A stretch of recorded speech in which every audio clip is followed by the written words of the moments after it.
something interesting is going to happen. People complaining about the weather being very warm or hot, with time, they will start freezing.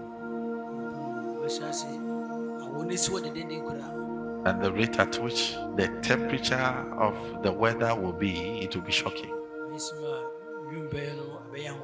You're going to see water bodies freezing. And the rate at which the temperature will go very low will be surprising. This is capable of causing death. You get what I'm saying now? Yes, what I'm saying is capable of causing death. You get what I'm saying now? So let us pray. Let us pray effectively. You get what I'm saying now? Yes, let us pray. It's the coldest winter to hit Afghanistan in 15 years, with temperatures dropping to minus 34 degrees Celsius.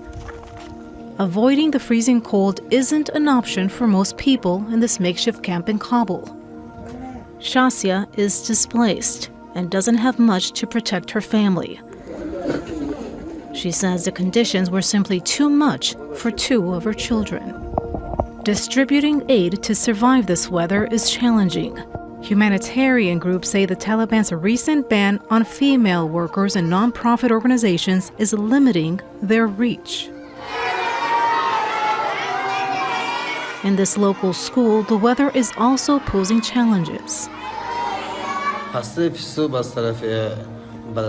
During the early morning and night, the weather is so cold that most of our students cannot come. Some older students manage to make it, but young ones cannot. Most foreign aid has been suspended since the Taliban returned to power in 2021. The government has limited support and money. We ask friendly countries and the United Nations to help all the poor and needy people affected by this situation. People are struggling to survive. Now humanitarian groups fear the harsh winter will further deepen an already dire humanitarian crisis. It is genuinely quite difficult to describe just how cold this cold feels. You think you can imagine what temperatures of this degrees might feel like until you actually get here, and it really is different to what you feel that you could have imagined. We're having to be incredibly careful as a team, not spending more than a few minutes at a time outside, not giving too much skin exposed. But I just want to show you this, to show you just a sense of just how cold it is. We're going to just tip a cup of boiling water into the air and just watch this. That's frozen midair, and by the time it hits the ground, it's already big clumps of ice that are all sort of gathering there. And look, this is the town of Mohe. It's known as China's North Pole. It is always cold here. We are right up in the very northernmost part of China, right on the border with Russian Siberia. This week, it has set records, minus 53 degrees, which the local meteorology department described as the coldest in the modern history of China. And what's causing it is this very cold area of low pressure that's been moving south from Siberia because some of the wind systems that would normally keep it up in the north there have broken down.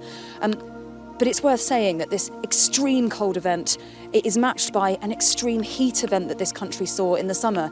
In China in 2022, this country saw historic heat waves, historic droughts lasting a number of months. Great portions of the huge Yangtze River completely dried up. Officials here called it one of the most serious events in China's history. So that sense of extremes of weather, many people say, of course, contributed to by climate change.